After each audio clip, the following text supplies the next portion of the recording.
بسم اللہ الرحمن الرحیم۔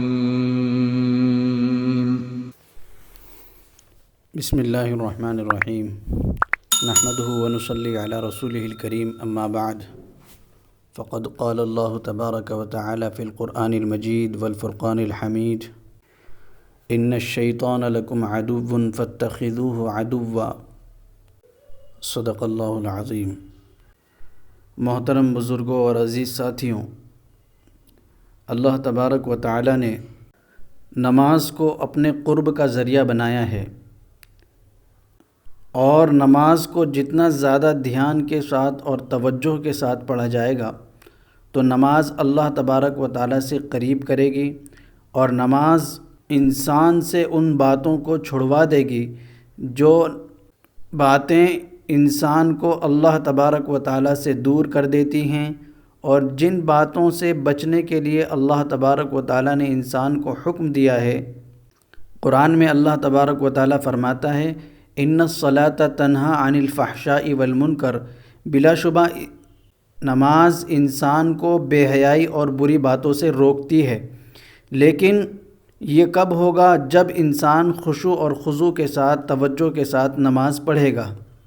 ورنہ تو انسان کے پیچھے شیطان لگا ہوا ہے، اور شیطان کی ہمیشہ یہی کوشش ہوتی ہے کہ انسان کی نماز کے اندر وسوسے پیدا کر کے اس کی نماز کو خراب کر دے، اس کی نماز کے اندر شک پیدا کر دے۔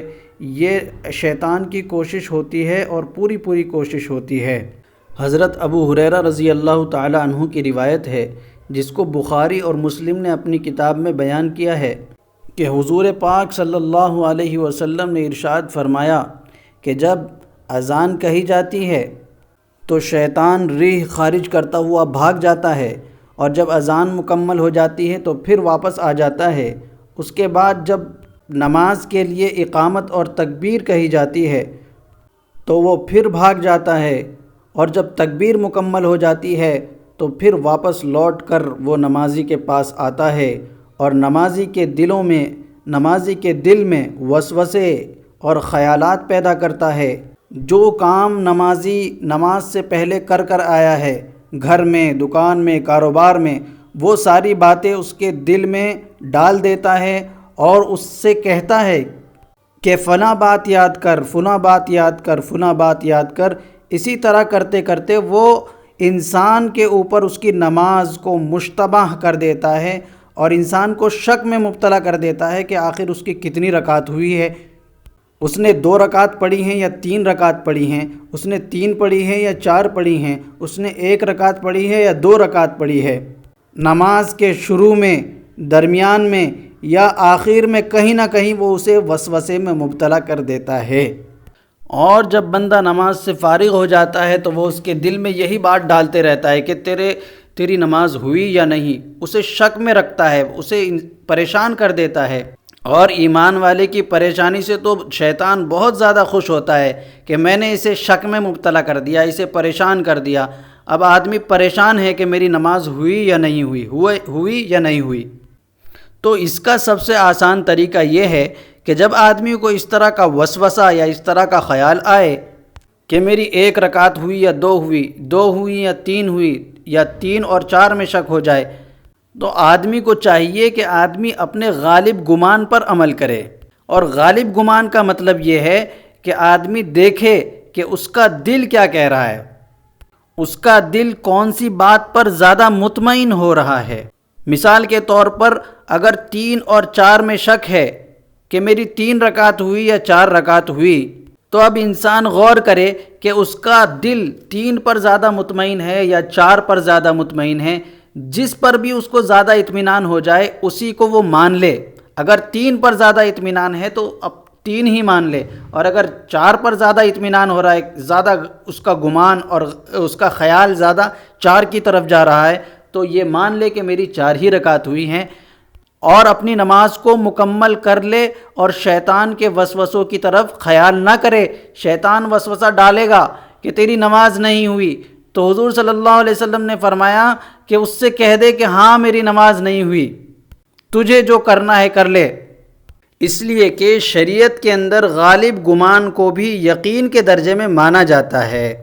اگر 3 کا غالب گمان ہے تو اس کو یقین کے درجے میں مانا جائے گا، جیسے کسی انسان کو یقین کے ساتھ معلوم ہوتا ہے کہ میری 3 ہی رکعت ہوئی، اور وہ 3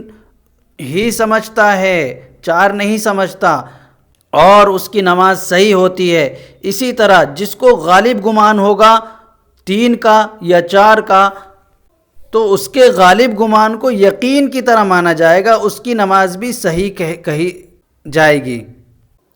لیکن اگر کسی کو غالب گمان نہیں ہے، 2 اور 3 کے بیچ میں کسی طرف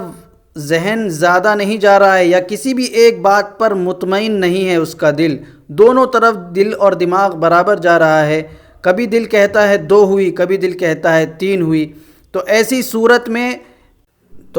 صورت میں اسے چاہیے کہ کم کو لے لے، جو کم عدد ہے، جو کم تعداد ہے اس کو لے لے۔ مثال کے طور پر اگر 1 اور 2 رکعت کے بیچ میں شک ہوا کہ میری 1 رکعت ہوئی یا 2، تو وہ مان لے گا کہ میری 1 ہی رکعت ہوئی ہے۔ اگر 2 اور 3 کے بیچ میں شک ہوا کہ میری 2 رکعت ہوئی یا 3، تو وہ مان لے گا کہ میری 2 ہی رکعت ہوئی، کیونکہ 2 کم ہے 3 سے۔ اسی طرح اگر 3 اور 4 میں شک ہوا تو وہ یہ مان لے گا کہ میری 3 ہی رکعت ہوئی، کیونکہ 3 4 سے کم عدد ہے اور یقینی بھی عدد ہے، کم بھی ہے اور یقینی عدد ہے۔ یقینی اس لیے ہے کہ اگر اس کی 4 رکعت ہوئی ہوں گی تب تو 3 اس کے اندر آ ہی جائے گا، اور اگر اس کی 3 ہی رکعت ہوئی ہوں گی تب بھی 3 آ ہی جائے گا، اس لیے 3 تو یقینی ہے۔ اس لیے جب بھی کبھی شک ہو جائے اور اس کے لیے فیصلہ کرنا ممکن نہ ہو، اس کا غالب گمان کہیں بھی نہ جائے، اس کا دل دونوں باتوں میں سے کسی بھی ایک بات کی طرف مطمئن نہ ہو، دونوں طرف برابر دھیان اور خیال ہو، تو ایسی صورت میں اسے چاہیے کہ دونوں میں سے جو کم عدد ہے وہ اس کو مان لے گا کہ میری اتنی رکعت ہوئی ہیں۔ لیکن اس صورت میں اسے 2 باتوں کا خاص طور سے دھیان رکھنا ہوگا۔ پہلی بات تو یہ ہے کہ جب اس نے کم والے عدد کو لے لیا ہے اور مان لیا ہے کہ میری یہ کم والی رکعت ہوئی ہے، تو اب اسے ہر رکعت پر بیٹھنا ہوگا۔ مثلاً 1 اور 2 میں شک ہوا کہ میری پہلی رکعت ہے یا دوسری ہے، تو اس کو پہلی مان لے گا، لیکن اس پر بیٹھنا ضروری ہے کیونکہ ہو سکتا ہے وہ دوسری ہو۔ اسی طرح اس کے بعد والی ہر رکعت پر بھی بیٹھنا ہے، اس لیے کہ اس کے بعد والی جتنی بھی رکعت آئیں گی سب کے اندر یہ پاسبل ہے اور ممکن ہے کہ وہ بیٹھنے والی رکعت ہو، اس لیے ہر رکعت میں بیٹھے گا۔ ایک بات تو یہ ہے، اور دوسری بات خیال رکھنے کی یہ ہے کہ جب آخری رکعت میں بیٹھے تو سجدہ سہو بھی کر لے۔ سجدہ سہو کرنے سے اگر اس کی نماز کے اندر کسی بھی طرح کی کوئی غلطی ہوئی ہوگی، اگر نہ بیٹھنے والی رکعت پر وہ بیٹھ گیا ہو، تو سجدہ سہو کرنے کی وجہ سے اس کی نماز صحیح ہو جائے گی۔ اسی طرح اگر 2 اور 3 رکعت میں شک ہوا تو 2 کو مان لے گا اور 2 پر بھی بیٹھے گا، تیسری پر بھی بیٹھے گا، چوتھی پر بھی بیٹھے گا، اور آخر میں سجدہ سہو کر کے اپنی نماز مکمل کرے گا۔ اسی طرح تیسری اور چوتھی رکعت کا شک ہوا کہ تیسری ہے یا چوتھی، تو تیسری پر بھی بیٹھے گا، چوتھی پر بھی بیٹھے گا، اور آخر میں سجدہ سہو کر کے اپنی نماز مکمل کرے گا۔ اور یہ حکم اس شخص کے لیے ہے جسے پہلی مرتبہ شک پیش نہ آیا ہو، بلکہ اسے بار بار یہ وسوسے آتے ہوں، تو اس شخص کا یہ علاج ہے کہ وہ یا تو اپنے غالب گمان پر عمل کرے، اگر اسے غالب گمان ہو رہا ہے کسی طرف اس کے دل کا میلان زیادہ ہو رہا ہے تو زیادہ میلان والی چیز پر عمل کر لے گا، اور اگر اس کا دل کسی بھی چیز کی طرف زیادہ مائل نہیں ہو رہا ہے، دونوں طرف برابر مائل ہو رہا ہے، تو کم عدد کو لے کر ہر رکعت پر بیٹھ کر اور آخر میں سجدہ سہو کر کے اپنی نماز مکمل کر لے گا۔ تو یہ حکم اس شخص کے لیے ہے جسے بار بار وسوسے آتے ہیں۔ لیکن اگر کسی کو زندگی میں پہلی ہی مرتبہ ایسا وسوسہ آیا ہو، اس سے پہلے کبھی وسوسہ نہ آیا ہو، تو فقہاء کرام نے اور علماء کرام نے لکھا ہے ایسے شخص کے لیے اس پر عمل نہیں کرنا چاہیے، بلکہ اسے چاہیے کہ اپنی نماز دوبارہ پڑھے، نماز کو توڑ دے، نیچے بیٹھ کر سلام پھیر لے، اتحیات کی شکل میں بیٹھ کر سلام پھیرے اور نماز کو توڑ دے سلام کے ذریعے سے، اس کے بعد اپنی نماز دوبارہ پڑھے۔ اللہ تبارک و تعالی ہم سب کو شیطان کے وسوسوں سے محفوظ فرمائے، آمین۔ وآخر دعوانا الحمدللہ۔